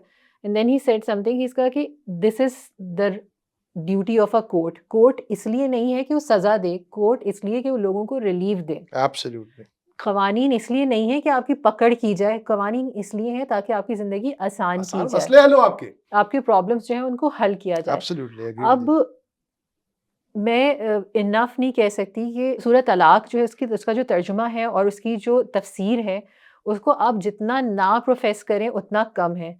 मतलब हमारे यहाँ जो है क्योंकि सूरह तलाक है तो वैसे ही जब वो आती होगी तो लोगों के वो हवाएँ उड़ना शुरू हो जाती होंगी, वो परेशान हो जाते होंगे कि भई अब हमें इसके ऊपर ये सूरह ब्यूटीफुल पढ़नी है। सूरा। लेकिन मसला है कि वो सूरत है वहाँ पर ना और हमें वो पढ़नी है और उसमें समझना है कि अल्लाह ताला कह क्या बहुत रहे हैं। हिकमत है उस सूरत में। जैसे कि अगर हम आपकी कोर्ट केस की और उस पूरे ऑर्डील की जब हम बात करते हैं और हम जब ये कहते हैं कि अल्लाह की तरफ से है और अल्लाह ना चाहे तो कोई प्रॉब्लम जो है वो हम पर आ नहीं सकती और कोई अल्लाह चाहे तो हमसे कोई कितना भी बुरा करना चाहे हमारे ऊपर कोई तकलीफ हम तक पहुंच नहीं सकती जब तक अल्लाह ताला ना चाहे। ये इसका जो ईमान है ना, यूं तो ये ईमान हर मर्द और औरत मुसलमान के अंदर उतना ही पुख्ता होना चाहिए, लेकिन चूँकि मैं ख़वातीन से बात कर रही हूँ, तो मैं उनको ये बात I don't have enough words, I don't have enough maybe experience to tell them कि ये कितनी बड़ी अल्लाह ताला की नेमत है, कि उनके ऊपर कि इस बात का ईमान होना कि जो भी तकलीफ़ है वो अल्लाह की तरफ से है। हमें दुनिया में ना जिस हम माशरे में रहते हैं, मर्दों को या हमारे शौहरों को एक नाखुदा का दर्जा दे दिया गया है, ठीक है? ख़वातीन उन्हें एक नाखुदा के तौर पर ही देखती हैं, वो अपने सर्वाइवल का ज़रिया समझती हैं। वो एक सर्टेन तरह से बिहेव बहुत करने को, आला चाहे बात, वो ऑर्गेनाइज़ेशन में हो, चाहे वो बहुत फैमिलीज़ में प्यारी हो, बात। वो सर्टेन तरह का जो रवैया भी वो रखती है ना, जो अक्सर औरत की दुश्मन और ये और वो सारे जो इसी वजह स्लोगन्स से लेकर, वो इसलिए हैं क्योंकि वो ऐसा समझती हैं। मर्द को कहीं और बिठा दिया गया। मेरे लिए ये बहुत बड़े एज़ाज़ की बात होगी अगर मैं किसी एक शख्स को भी ये समझा पाऊँ कि ये इंसान बड़ा नहीं है, अल्लाह बड़ा है। शौहर आपको शौहर है, खुदा बिल्कुल, खुदा है। बिल्कुल। और आप अल्लाह ताला पे यकीन करके अल्लाह ताला से मदद माँग कर अगर कोई भी स्टेप लेते हैं, कोई भी फ़ैसला करते हैं, तो अगर वही शख्स आपकी हक़ में बेहतर होता है, अल्लाह ताला उसका भी दिल बदल देते हैं। और अगर नहीं होता तो don't be afraid for the change, क्योंकि चेंज लाने के लिए, एम्पावरमेंट के लिए कुछ बहुत टफ़ डिसीज़न्स और बहुत से आसान ऐसे काम नहीं है। मुश्किल काम आपको करने पड़ेंगे, जो कि उस वक़्त आपको लगेगा कि बहुत मसला हो रहा है, शायद घर टूट रहा है या फलाँ चीज़ हो रही है या ये ख़राब हो रहा है या वो ठीक हो रहा है। कहीं आप सेल्फ डाउट का भी शिकार होंगे, लेकिन आपको वो चेंज लाना पड़ेगा। क्योंकि आप सिर्फ़ अपने लिए नहीं, आप अपने बच्चों के लिए, आप अपनी सोसाइटी के लिए, आप दूसरी औरतों के लिए भी ज़िम्मेदार हैं।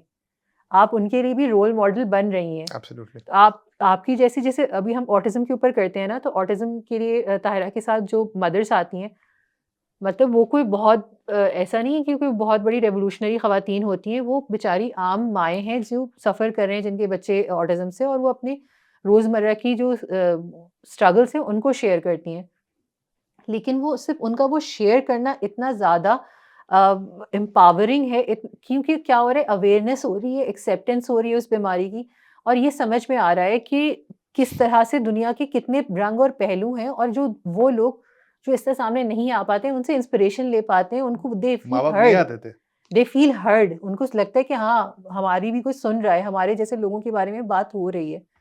इसी तरह से ख़वातीन का भी है कि अगर आप में आइसोलेशन में एक अच्छा काम करेंगी, तो आपको अल्लाह ताला ज़ाया नहीं होने देंगे। अगर आपने अल्लाह के प्रिंसिपल्स पे रहकर वो किया होगा, तो आपकी मिसाल लोगों के लिए इंस्पिरेशन बनेगी। किसी एक तरीके से या दूसरे से बनेगी, तो be that person who is the inspiration for others. जो आपका ज़िक्र आए तो लोग कहें कि हाँ, नहीं उसने भी तो कर दिया था ना, तो ये हो सकता है, this is possible. I totally agree with you and I just want to end it on this के सूरह असर, अल्लाह ताला क्या कह रहे हैं? कसम है ज़माने की इंसान खसारे में, किसके सिवा? वतवासौ बिल हक़, हमने नेक अमल किए, ईमान लाए, और कौन? वतवासौ बिल हक़ वतवासौ बिस सब्र। जो आपने बात की ना कि अल्लाह है, ये जो जुमला है ना, यार अल्लाह है, ये एक वेंट है। आपके सीने पे ना हाथी का पैर पड़ा होता है, और जब आप ये बोलते हैं ना अल्लाह है, इसने मुझे मेरे माँ के पेट में एक गंदे पानी के कतरे से इस शेप में क्रिएट किया, वही अल्लाह है, और वो आज भी है, और वो मेरे मरने के बाद भी रहेगा, और वो ऑल पावरफुल है, अल्लाह पावरफुल है। आप एक सरेंडर करते हैं, और उस सरेंडर से वो हाथी का पैर सीने से हट जाता है, वरना दूसरा रास्ता क्या है मैं बताता हूँ, आप नशे करते हैं। क्योंकि आपको वो प्रेशर आप सस्टेन नहीं कर सकते, वो जो सीने पे एक आपके पैर होता है ना, चाहे वो घरेलू मसाइल, वो यकीन करें आप जब जिस मसले में फंसे होते हैं, वो हाथी का पैर सीने पे उतने ही जोर से पड़ा होता है, चाहे वो जेल हो, फांसी घाट हो, अगवा हो, घर का मसला हो। सो उस पैर को हटाने के दो ही तरीके हैं, या तो आप नशेबाजी में लग जाए, ड्रग्स करना शुरू कर दें, तो आप एस्केप करते हैं। दूसरा वेंट और एस्केप क्या है कि you surrender your affairs to Allah सुब्हानहू व तआला। एक जो टिप अगर मैं ऐड कर दूं एंड में, before we can finish, is hang around people, अपने अपने अपने दोस्तियां उन लोगों से लगाएं जो जिंदगी इन उसूलों पे गुजारते हैं। कुनू मअस सादिकीन, अल्लाह ताला फरमा रहे सच्चों के साथ हो जाओ। आप जैसे लोगों के साथ रहते हैं आप वैसे ही बन जाते हैं। ये कोई बहुत मैं अचंभे की बात नहीं कर रहा, ये बहुत खतरनाक बात है। जरा थोड़ा सा स्टॉक लें कि मेरे इर्द गिर्द किस तरह के लोग हैं, उसूल परस्त लोग हैं, सच्चे लोग हैं, बहादुर लोग हैं, या हल्के लोग हैं। कोई मैं I don't look up to them,